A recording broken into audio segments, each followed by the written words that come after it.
I never imagined my best friend would turn on me, let alone try to end my life, just because he caught feelings for my girlfriend of over 5 years.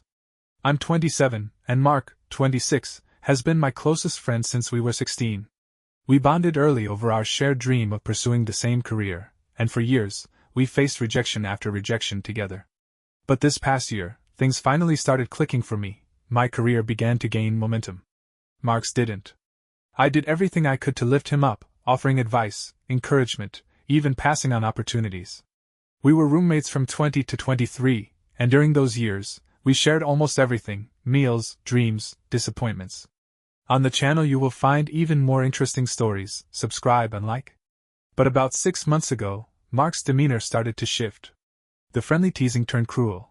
He made me the punchline of every joke, tossed out little jabs that felt more like insults than banter. I've always been a pretty easygoing guy, so at first I just brushed it off. I figured he was hurting, maybe a little bitter about his stalled progress, and I wanted to be understanding. I mean, I get it. It's tough watching someone else live the life you've been chasing. Then there's Emily, 26, my girlfriend of 5.5 years. I genuinely thought what we had was rock solid. We communicated well, our physical connection was strong, and she stood by me through all the years of struggle. I've always been the oversharing type. I loved telling her everything, big or small. We had no secrets. I made a real effort to keep the relationship alive and exciting: weekly date nights, spontaneous gifts, trips, new experiences. Cooking classes, dancing, even picking up her hobbies just so we could share more together. No matter how busy life got, I never let my success make her feel like she mattered less. Same with my friends. I need that balance to feel like myself. Last week, our whole friend group, people I've known for nearly 7 years, got together at Tom and Katie's new place. They just bought a house, and we were all hanging out in the backyard: me, Emily, Mark, Tom, Katie, Bill, and Jane. Everyone was drinking, just enjoying the night. Mark got drunk fast and, like he'd been doing for months, kept throwing shade at me, mocking me in front of everyone. Eventually, I hit my limit. I called him out, and the conversation escalated fast. I told him it was obvious he was jealous of my success, that it wasn't my fault he hadn't made it, and reminded him of all the ways I'd tried to help him get there. Then, he snapped. It started as a shove, but he quickly took it further. He knocked me to the ground and kicked me in the ribs. Then he tried to stomp on my head. The first blow barely missed. It scraped my face hard enough to leave swelling. The second swing? He missed by inches. If he'd connected, he could have fractured my skull, or worse. Everyone jumped in to break it up. I got to my feet, shouted at him, asked if he'd lost his mind. For a moment, it looked like he was walking away, but then he grabbed a wooden plank from the yard. Tom and Katie were redoing their fence, and the board was just lying there. He came at me again, swinging it toward my head. I managed to duck and took the hit to my elbow instead. The pain was brutal, but I kept thinking, he really could have killed me. And in his rage, he almost hit Jane too. That's when Tom and Bill tackled him, and all hell broke loose. Tom and Bill, seeing red after what Mark tried to do, didn't hold back. They beat him up pretty badly before the girls managed to pull them off, snapping everyone back to reality. The chaos settled into a thick silence, the kind that hangs in the air after something you can't take back. We were all in shock. Mark was sitting up, his face covered in blood, but somehow he hadn't passed out. Emily, of all people, was right beside him. Katie drove him to the hospital and came back the next morning. She told us Mark had a broken nose and a mild concussion. She dropped him off at his parents' house afterward. According to her, he barely spoke, no apology, no explanation. Just silence. None of us slept that night. Honestly, the hours after are a blur. It's like everything got swallowed by a mix of alcohol, adrenaline, and horror. I thought the worst was over. I was wrong. You might have noticed I haven't mentioned Emily much after that point, and here's why. We were sitting around the next morning, heads heavy, spirits wrecked. Tom, still fuming, muttered that Mark deserved worse than a broken nose after trying to kill me, twice, and almost hitting Jane. Then, out of nowhere, Emily snapped. She defended Mark. Said he didn't deserve any of this. Said he was just going through a lot. Tom nearly lost it. They started yelling, and before it escalated too far, Emily stormed off. I followed her, thinking she was just exhausted and overwhelmed. I found her crying in the guest room and tried to comfort her, told her it had been a horrible night for all of us, and maybe we just needed rest. But she didn't even look at me. And suddenly everything from the night before started clicking into place. I remembered her sitting next to Mark when it all started.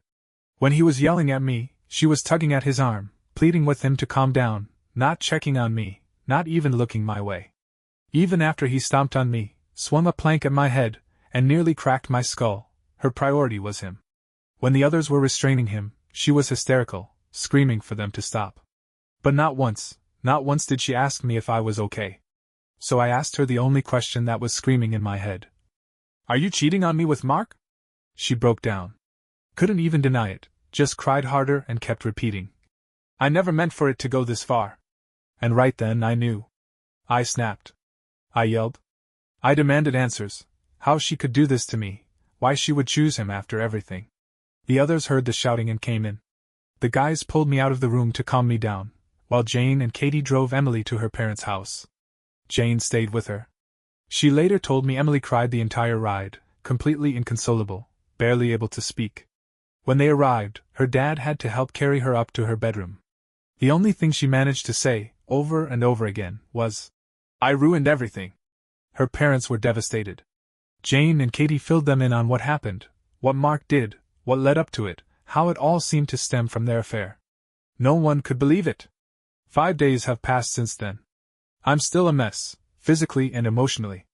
My elbow's fractured, my ribs are bruised, and the entire right side of my face is still swollen. But worse than that, I'm stuck in this loop, replaying that night over and over in my head. I tried texting Emily, asking her to at least explain, but she hasn't replied once. Then, this morning, I got a call from her parents, my former in-laws. People who had always treated me like family. People I never thought I'd lose, too. Her mom has always been kind to me. Through the years, she supported me more than I could have ever asked, and even now, after everything, she still was. She apologized for her daughter and tried to offer some understanding, gently telling me that Emily wanted to talk. She asked if I'd be willing to come over. I said yes. When I arrived, they gave us space but didn't leave the house. Emily wasn't in a good state, and they clearly didn't feel right stepping away. I went inside, not really knowing what I was about to walk into. The moment I saw her, I was hit with a wave of emotions: fury, heartbreak, resentment. But then, guilt, sympathy. She looked like a ghost of herself. Pale, unwashed, like she hadn't slept or eaten in days. She looked broken, like someone fresh out of a psych ward. And despite everything she'd done, a part of me still wanted to hold her. Instead, I sat down across from her. She told me I could ask anything. Promised honesty. Kept repeating how sorry she was. That she had ruined everything, not just our relationship, but lives. So I asked? It started a year ago. Mark had confessed his feelings for her. Since then, he'd been relentless. She claimed she never reciprocated, made it clear to him that she didn't feel the same. I asked her why she didn't tell me. She said she was trying to protect the friendship. That she didn't want to break everything apart. But over the past few months, things got worse. Mark grew more aggressive. Pressured her to leave me. Said I didn't deserve her. I asked if anything had happened between them. She hesitated, then admitted they kissed, twice. Both times, initiated by him. She claimed she stopped it. Said they also once cuddled while watching a movie. That's when he tried to sleep with her, and she left. After that, she says, she set boundaries. I asked the obvious question. If this guy was constantly pushing your limits, trying to get in your pants, why did you keep meeting him alone? Why reply to his messages? Why keep the door open? She said he always promised he'd stop. That she believed him. That he needed help. I asked her straight up, was she getting something out of his attention? That's when she said the weirdest thing. That she felt sorry for him. Protective even. Like a big sister. I just sat there thinking, what the hell? She tried to explain that she felt responsible for him. That she wanted to help him move on. Even tried to set him up with a friend of hers. But apparently he blew it by acting like a complete jerk. I told her flat out, if she was telling the truth, she had done everything except help him move on. All she did was string him along. Give him hope. Spend time with him. Make him feel like he had a chance. She cried harder. Doubled down on the whole sister-brother excuse. Said she genuinely believed he was just going through a rough time, and she was trying to support him, but things kept getting worse. He started trash-talking me, saying I wasn't good enough for her. She said she regretted everything. That she never meant to hurt me. That she handled it all in the worst way imaginable, but insisted her intentions were good. She thought she was helping. She thought she was being kind. Then I asked one last question. Have you spoken to him since that night? Silence. Then she broke. She started sobbing, ugly crying, and said yes. And that was it. That answer crushed whatever was left of me. This man had been chasing her for a year, tried to murder me less than a week ago, and she was still talking to him. While I was lying awake, broken, waiting days for her to explain anything, she was texting him. I couldn't even respond. I didn't yell. Didn't cry. I just stood up. I didn't want to hurt her physically, but emotionally? I wanted her to feel a fraction of the devastation I'd been carrying. I couldn't take it anymore. I walked to the door. She ran after me, begging me to wait. Said she could show me the texts. Claimed she was just checking to see if he was okay, and that she ended it in that same conversation. Said she told him never to contact her again. But it didn't matter. The fact that she even wanted to check on him, after everything, told me everything I needed to know. When I was barely holding it together, sitting in pain, desperate for a sliver of clarity, she was still choosing him. And now, I was done. I walked out the door, with her calling after me. She was pleading behind me, but I didn't turn around. Then her parents came out of the car, worried, asking if everything was okay, and I snapped. Not my finest moment, but I just lost it. I yelled at their daughter, their precious, well-mannered daughter, had destroyed my life. That she chose the man who tried to stomp my face and over the one who loved her. Over me. I was shaking with so much rage, I couldn't even bring myself to drive. I just walked, no destination, no plan. Just footsteps and fire. I don't know how long I was out there before my ex-father-in-law drove up next to me. Told me to get in. I expected him to tell me off or defend his daughter. But bless that man, he didn't say a word. Just drove me home in silence. When we arrived, he simply placed a hand on my shoulder. I still couldn't even look him in the eye. Not after the way I exploded in front of them. Later, Emily sent screenshots. They showed exactly what she'd said earlier, that she messaged Mark once, checked on him, and then told him it was over. Said she'd never forgive him for what he did to me. There were older texts too, messages of her shutting him down, rejecting his advances, telling him to stop. But they'd been talking for over a year. A whole damn year. How do I know what's missing? How do I trust cherry-picked screenshots from someone who lied to my face, who kept everything secret, and whose first instinct was to comfort the man who attacked me? I haven't responded. I don't think I will. I'll block her, eventually. But right now, I don't even know why I haven't already. Maybe because blocking her feels too final, and I'm still stuck in the rubble, trying to process how it all fell apart. I just feel betrayed. Shattered. There's this storm inside me. I want them both to feel the pain I'm drowning in. Not physically. But emotionally. I want them to ache the way I do. I know it's not healthy. I know revenge won't heal me. But the thoughts are there. They're real. Writing this down helps, even if no one reads it. I just want this to stop spinning in my head. I want to breathe again. I want to stop waking up with this weight in my chest like something died in me. Because something did. Emily says they didn't sleep together. That there was no affair, in the physical sense. But I'm not stupid. And even if I believe that, even if they never touched beyond a kiss, she still betrayed me in every other possible way. And Mark, he was like a brother to me. A friend. And he turned around and tried to take everything from me. I'll never forgive him. I don't think I'll ever forgive either of them. Right now, I just feel like I've lost everything. The people I loved most, I can't even say their names without feeling sick. I want to believe this pain will pass, that one day I'll feel like myself again. But right now, it just feels endless.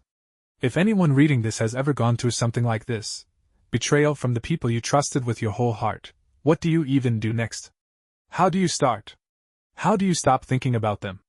How do you start over when it feels like your entire life just got detonated? Update. I didn't feel the need to post anything else for a while. But now, I do.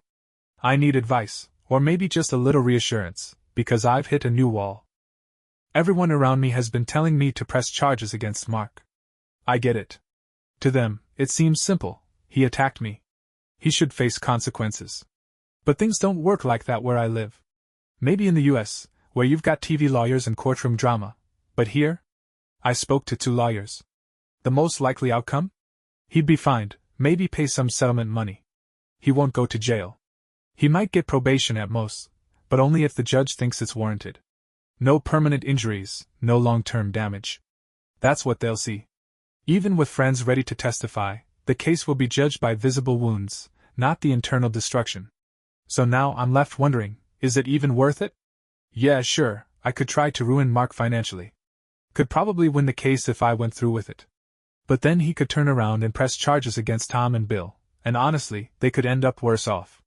They broke his nose, gave him a concussion.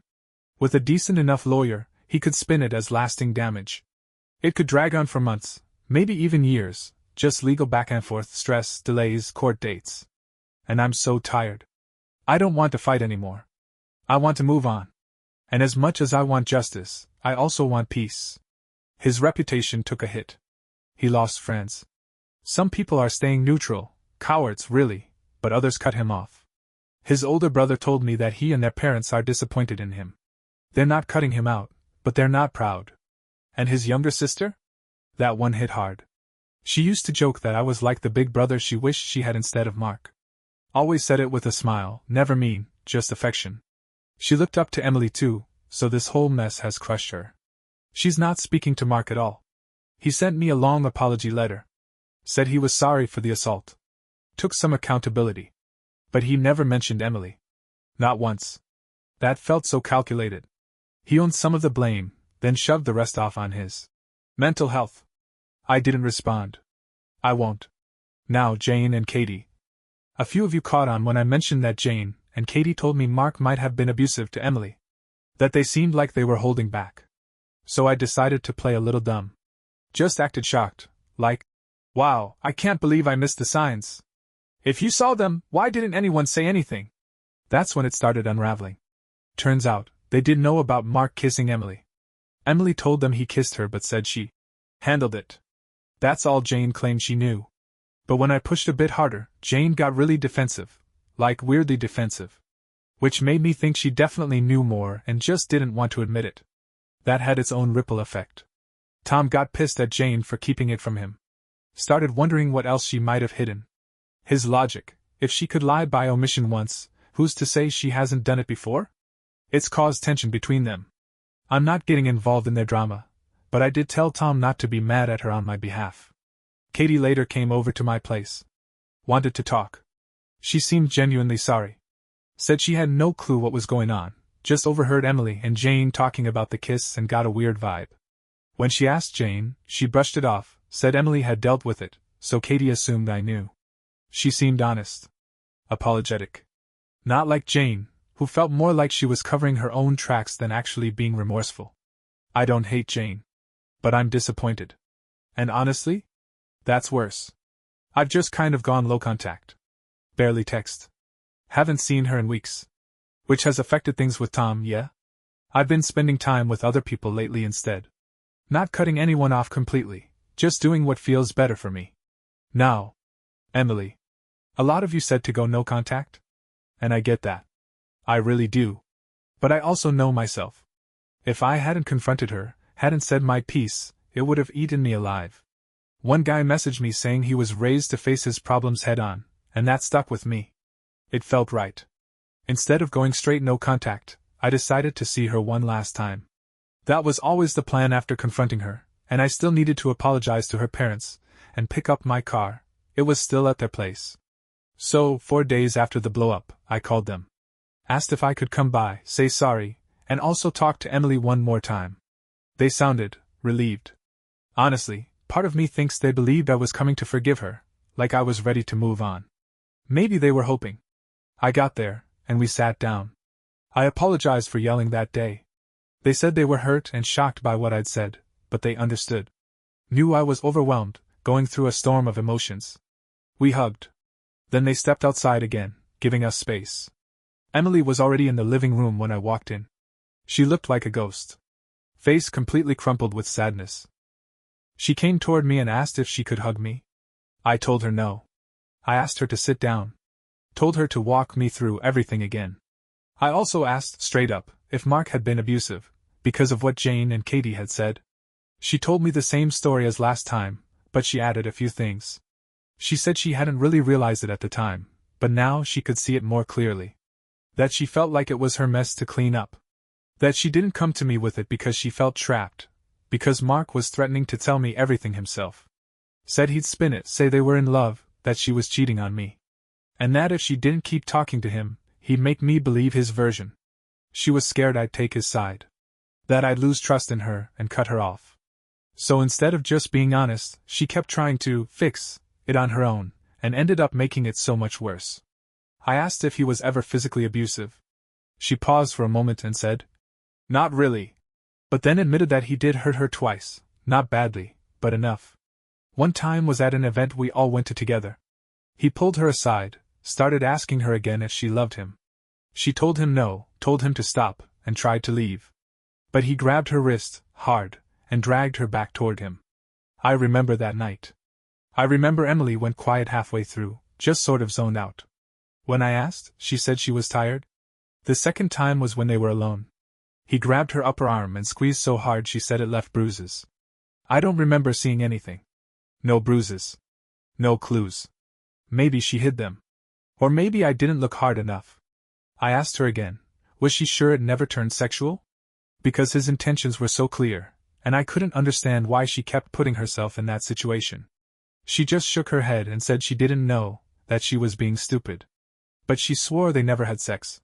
Then I asked her the question that haunted me most. Why did he have that much power over her? For a year?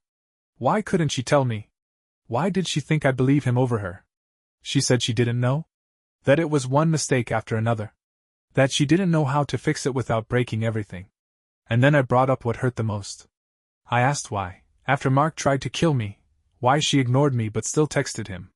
Why she left me to sit alone in hell, while he got a check-in. She just started crying. Said she didn't know.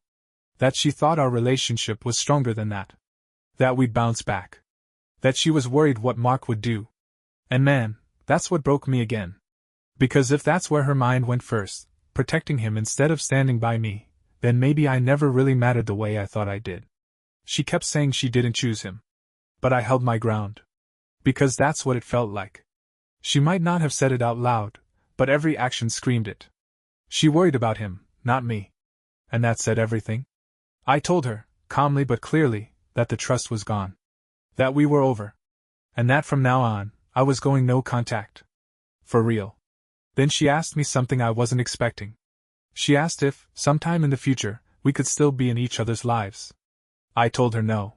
No hesitation. Just no. And still, it ate at me. Because as much as I wanted it all to be over, there were so many pieces of her story that didn't add up.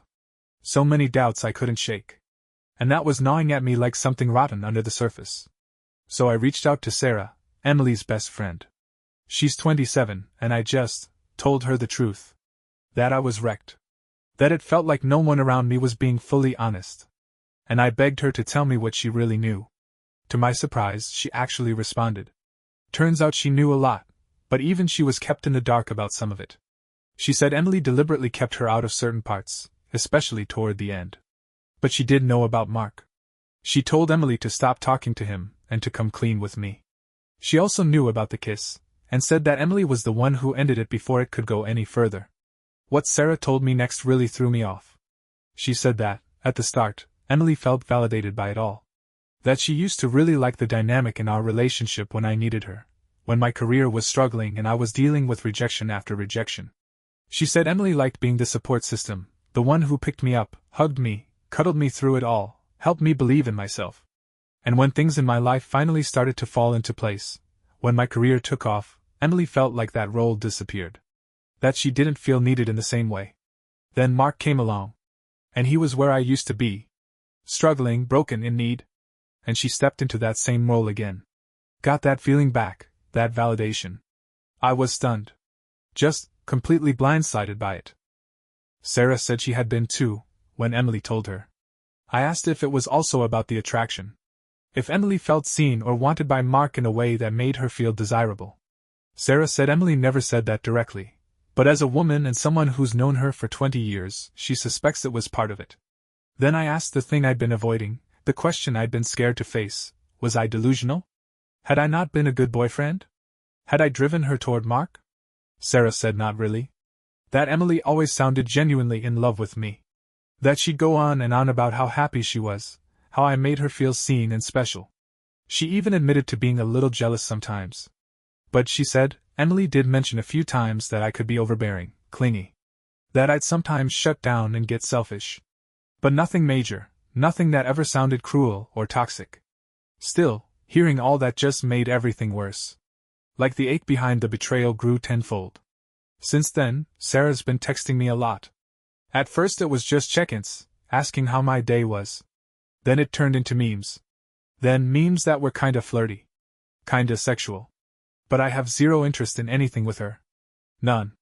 So I know I need to shut that down soon. I don't want to lead her on or let her think I'm okay with it. I'm not. Right now I'm just trying to come to terms with it all. Trying to process and heal and move forward. But then, about a week ago, I got a text from Emily. I forgot I hadn't blocked her number. We always use social media and apps to communicate, rarely our actual numbers. So maybe I genuinely forgot, or maybe some part of me didn't. Her text just said, "How have you been?" Followed by, I smiled and laughed again for the first time in a while.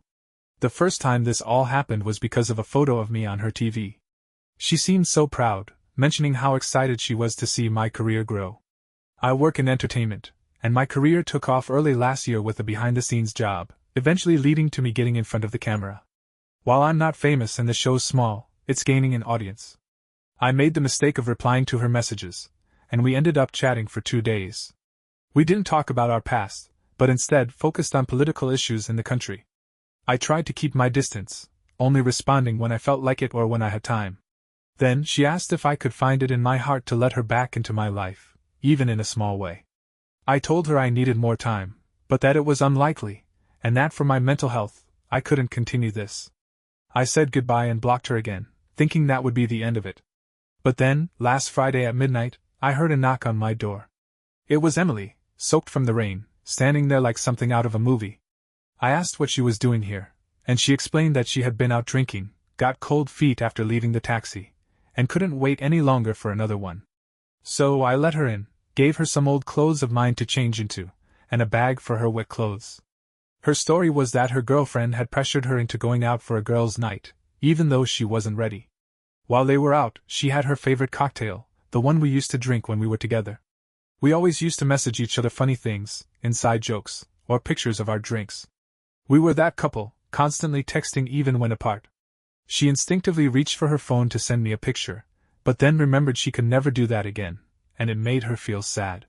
She drank some more, and after telling her friends she wasn't interested in meeting or talking to men, they invited a guy over and told him she was single.